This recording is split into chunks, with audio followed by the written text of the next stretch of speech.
ஒரு நாள் காட்டுல இருக்க எல்லா ஜந்துகளும் நதிக்கிட்ட நின்னு விளையாடிட்டு இருந்தது. அப்ப அழகான ஒரு நீல நிறம் கொண்ட பறவை அங்க ரொம்பவே பயந்த நிலையில வந்துச்சான். என்ன யாராவது காப்பாத்துறீங்களா? என்ன ஒரு கழுகு தொடுத்திட்டு வருது. அது இப்படி சொன்னதோ ஜந்துகள் எல்லாமே ஒருத்தர் மூஞ்சி ஒருத்தர் பார்க்க ஆரம்பிச்சாங்க. அப்ப அங்க இருக்க ஒரு மான் சொல்லுதான், அந்த கழுகு உன்னை துரத்துக்கிட்டே வந்துச்சுன்னா நீ ஓடி போகணும். எங்கள் காட்டுக்கு வந்து நீ உதவி கேட்ட அதில் என்ன இருக்கு? ஆமா, மற்ற பறவை உன்னை அவங்க கூட்டில் வச்சுக்கிட்டாலோ அந்த கழுகால அவங்க உயிருக்கும் ஆபத்து வரலாம். எந்த ஒரு பறவையும் அதுக்கு உதவி செய்யறதுக்காக முன் வரல. அது மட்டும் இல்லாம அங்க இருக்கிற ஜந்துகள் கூட அத போ சொல்லிட்டாங்க. அந்த பறவை உடனே அங்க இருந்து கிளம்பி போயிடுது. மறுநாள் ஒரு பாம்பு சுத்திட்டு இருந்தது.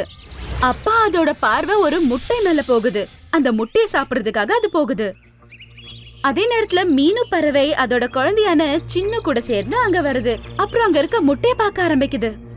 மீனோ, நீ முட்டையை வச்சா அதை பாதுகாப்பா பார்த்துக்கணும். இப்போ நான் இதை எடுக்க போறேன். என்ன பேசிட்டு இருக்க நீ? இந்த முட்டை எனது கிடையாது. இத பாக்குறதுக்காக தான் நான் வந்தேன். அப்படின்னா இந்த முட்டையை நான் சாப்பிட்டுமா? இல்லைன்னா இதை நீ வளர்க்குறியா? ஐயோ, இதை ஏன் வீட்டுல கொண்டு போய் வச்சுட்டு நான் என்னோட நேரத்தை வீணாக்க விரும்பல. நீ சாப்பிட்ட விட்ட விடு. ஆமா, இது யார் முட்டையோ? அவங்க எவ்வளவு கஷ்டப்பட்டுட்டே இருப்பாங்கல்ல. இதை நம்ம கூண்டுக்கு எடுத்துக்கிட்டு போலாமா? நீ கொஞ்சம் வாய் மூடு சின்னு. ஒரு அம்மா அது முட்டைய பாத்துக்க முடியலனா குழந்தை பிறந்த பிறகு எப்படி பாத்துக்குவா? சரி, அப்படின்னா இதை நான் சாப்பிடுறேன் அப்படின்னு சொல்லி அந்த பாம்பு அந்த முட்டைய சாப்பிட்டுடுது. மீனு மற்றும் அதோட குழந்தை அங்க இருந்து கிளம்பி போயிடுறாங்க. அவங்க போன உடனே பாம்புக்கு வயித்துக்குள்ள ஏதோ நடக்க ஆரம்பிக்குது. அது வலியால கத்த ஆரம்பிக்குது. அதுக்கு என்ன நடக்குதுன்னே புரியல. அது ரொம்ப துடிக்க துடிக்க ரொம்ப கத்திக்கிட்டு இருந்தது. அதுக்கு வலி ஜாஸ்தி ஆயிட்டு இருந்தது. மோட்டு குரங்கு மேல இருந்து நடந்த எல்லா விஷயத்தையும் பாத்துக்கிட்டு இருந்தது. அந்த முட்டை அதோட வாயில இருந்து கீழே விழுது. அப்புறம் அந்த பாம்பு மாயமாயிடுது. அடேங்கப்பா, இது எப்படி ஆச்சு? ஒரு முட்டையை சாப்பிட்டா எப்படி மாயமாக முடியும்? இதே மாதிரி மின்னு பறவை கூட அதோட கூண்டுல உட்கார்ந்துகிட்டே மாயமாயிடுது. மறுநாள் காலு பூனை அப்புறம் பூரா பூனை காட்டுக்குள்ள அதோட உணவை தேடிட்டு இருந்தது. அப்ப அவங்களோட பார்வை முட்டை மேல விழுது. ரெண்டு பேரும் வேகமா அந்த முட்டை கிட்ட போறாங்க. எந்து அது மேல நீ கண்ணு வைக்காத, சரியா? அப்ப அங்க நீலவண்ண பறவை அங்க வருது. தயவு செய்து அந்த முட்டை சாப்பிடாதீங்க. அந்த முட்டை என்னோடது. முட்டை வச்சா நீ பத்திரமா பாத்துக்கணும். இப்ப இந்த முட்டை என்னுடையது அப்படின்னு சொல்லி அந்த காலு பூனை முட்டைய முழுங்கிடுது. அது கத்த ஆரம்பிக்குது. அத பார்த்து பூரா பூனை ரொம்ப பயப்படுது. அப்புறம் சடனா அது வாயில இருந்து முட்டை வெளியே வருது. அதுக்கப்புறம் பூனை மாயமாகிடுது. அடேங்கப்பா, என்னடா இது? பேய் முட்டை, பேய் முட்டை! பூரா பூனை கூட அதை பார்த்து பயந்து கத்திக்கிட்டே ஓடி போயிடுது. இப்ப காட்டுல இருக்க எல்லா ஜந்துகளுக்கும் இப்படிதான் நடந்துகிட்டு இருந்தது. எல்லா ஜந்துவும் அந்த முட்டைய பார்க்க அத சாப்பிட்டு அது மாயமாகிடுது. ஷேர்கான் காட்டோட ஜந்துகள் மாயமாகிறது பார்த்த உடனே அவரு எல்லாரையும் மீட்டிங்க்கு கூப்பிடுறாரு. இந்த காட்டுல நிறைய விலங்கு எப்படியோ காணாம போறாங்க. அவங்க எங்க இருக்காங்கன்னு தெரியல, எப்ப வருவாங்கன்னு தெரியல, அவங்கள யார் இந்த மாதிரி மாயமாக்குறாங்கன்னு தெரியல. சிங்கராஜா, காலு பூனைய கண்ணு முன்னாடியே மாயமாயிட்டான். அந்த முட்டையை அவன் சாப்பிட்டதும் அவனுக்கு என்னாச்சுன்னு தெரியல, திடீர்னு மாயமாயிட்டான். மாயமாயிட்டானா? நீ என்ன சொல்ற? பூரி பூனை நடந்த எல்லா விஷயமும் ராஜா கிட்ட சொல்லுது. அதை கேட்டு ஷேர்கான் ரொம்பவே கோவப்படுறாரு. என்ன சொன்ன நீ? பாவப்பட்ட ஒரு பறவை முட்டைய சாப்பிடணும்னு நினைச்சது தப்பில்ல? எங்களுக்கு ரொம்ப பசிச்சது. இது ரொம்ப பெரிய தப்பு. ஆனா எல்லாரும் எப்படி மாயமாறாங்கன்னு எனக்கு கவலையா இருக்கு. அதனால இப்ப நான் உங்களை விடுறேன். அப்ப மோண்டு குரங்கு கூட தலை மேல கைய வச்சுக்கிட்டு பாம்பு கூட வாயில இருந்து முட்டைய துப்பிட்டுதான் மாயமாயிடுச்சு அப்படின்னு சொல்லுது. விசித்திரமா இருக்கு. விலங்குங்க ஒரு முட்டையால மாயமாயிட்டே இருக்காங்களா? கேட்கறதுக்கு விசித்திரமா இருக்கு. நான் எல்லாருக்குமே ஆணையிடுறேன், யாருக்காச்சும் ஒரு முட்டை தென்பட்டுச்சுன்னா அதை சாப்பிட போகாதீங்க.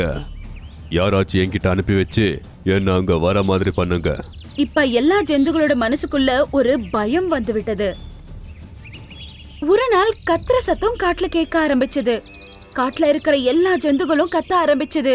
இந்த கத்துற சத்தம் மட்டும்தான் கேட்டுட்டு இருந்தது. அவங்க அந்த சத்தம் கேட்ட உடனே அவங்க எல்லாரும் ஒரு இடத்துக்கு வந்து சேர்றாங்க. அப்ப அவங்க வந்து பாக்குறாங்க, மாயமான எல்லா ஜந்துகளும் அங்க அவங்க கண்ணுக்கு தெரிஞ்சாங்க. அந்த ஜந்துகளோட தலைய வெட்டு உடல் எல்லாமே கல்லாக மாறிட்டு இருந்தது. அவங்க முன்னாடி அந்த முட்டை கூட இருந்தது. எல்லா ஜந்துகளும் அதை பார்த்து ரொம்பவே பயப்படுது. அப்புறம் அவங்க ஷேர்கான அங்க கூப்பிடுறாங்க. ஷேர்கான் அந்த முட்டைய தூரத்துல இருந்து பார்த்து அப்புறம் சொல்றாரு, உன்னை சாப்பிட்டதும் அந்த விலங்குக மாயமாயிட்டாங்க. மறுபடியும் நீங்க தோன்றீங்க. இவங்க உடம்பு கல்லா மாறிடுச்சு. புரிஞ்சிருச்சு, நீ சாதாரணமான முட்டை இல்ல. உன்னோட சுயரூபத்துக்கு வா, என்கிட்ட சொல்லு, இப்ப வரைக்கும் நீ பண்ணதுக்கு காரணம் என்ன? அந்த முட்டை சடனா அங்கிருந்து மாயமாயிடுச்சு. அப்புறம் அதே இடத்துல நீல வண்ண பறவை வருது. எல்லாரும் அதை பார்த்து ரொம்ப ஷாக் ஆயிடுறாங்க. நான் மாயா நகர் காட்டுல இருந்து வரேன். இந்த காட்டுல இருக்கிற ஜந்துகள் எப்படிப்பட்டவங்கன்னு தெரிஞ்சுக்கணும்னு இருந்தேன். ஆனா எனக்கு நல்லாவே தெரியும், உங்களுக்கு வச்ச இந்த பரீட்சையில நீங்க யாருமே பாஸ் ஆகல. நீங்க இவ்ளோ பெரிய ஜந்துகளா இருந்து இந்த குட்டி முட்டையை சாப்பிடுறதுக்கு உங்களுக்கு மனசு எப்படி வந்தது? இன்னொரு பக்கம் மீனு பறவை, அது ஒரு அம்மாவா இருந்து கூட இன்னொரு அம்மாவோட முட்டைய காப்பாத்தணும்னு அதுக்கு கொஞ்சம் கூட மனசு இல்ல. அப்புறம் அதை விட்டுட்டு போயிடுச்சு. இன்னொன்னு இந்த பூனை, நான் அது முன்னாடி கூட வந்து சொன்னேன், நான் ரொம்ப கஷ்டப்பட்டு இந்த முட்டைய பெத்தெடுத்திருக்கேன்னு நான் அதுகிட்ட சொன்னேன். ஆனா கூட என் கண்ணு முன்னாடியே அது அந்த முட்டைய சாப்பிட்டுடுச்சு. அவங்க பண்ண தப்புக்கு கிடைச்ச பலன்தான் அவங்க இன்னைக்கு கல்லா மாறி இருக்காங்க. எனக்கு ரொம்ப வருத்தமா இருக்கு. எங்க காட்டு விலங்குக ரொம்ப சோம்பேறி, கொஞ்சம் கூட அக்கறை இல்லாதவங்க ஆயிட்டாங்க. என்ன சரி என்ன தப்புன்னு உங்களுக்கு தெரியல. ஷேர்கான் மற்றும் பறவையோட பேச்சு கேட்டு எல்லா ஜந்துகளுக்கும் அவங்க பண்ண தப்பு புரியுது. அப்புறம் எல்லாரும் சேர்ந்து சொல்றாங்க, நாங்க தப்பு பண்ணிட்டோம். இனிமே இந்த மாதிரி எல்லாம் தப்பு பண்ணவே மாட்டோம். அப்புறம் கல்லாக மாறிய ஜந்துகள் கூட பறவை கிட்ட மன்னிப்பு கேக்குறாங்க. நீங்க பண்ண தப்பு நீங்க உணர்ந்துட்டீங்க. உங்களுக்கு நான் இன்னொரு சான்ஸ் கொடுக்கறேன். நம்பிக்கை இருக்கு, மறுபடியும் நீங்க தப்பு பண்ண மாட்டீங்கன்னு சொல்லி. உடனே அந்த பறவை அங்கிருந்து மாயமாகிடுது. அதுக்கப்புறம் எல்லா ஜந்துகளோட உடல் கூட நார்மலாக மாறிடுது. அப்புறம் எல்லாரும் ரொம்பவே சந்தோஷப்படுறாங்க. அப்புறம் ஷேர்கான் கூட சந்தோஷப்படுறாரு. அன்னிலிருந்து எல்லா ஜந்துகளும் அவங்களோட எல்லா கெட்ட பழக்கத்தையும் விட்டுட்டு ஒருத்தரோட ஒருத்தர் சேர்ந்து சந்தோஷமா வாழ ஆரம்பிக்கிறாங்க.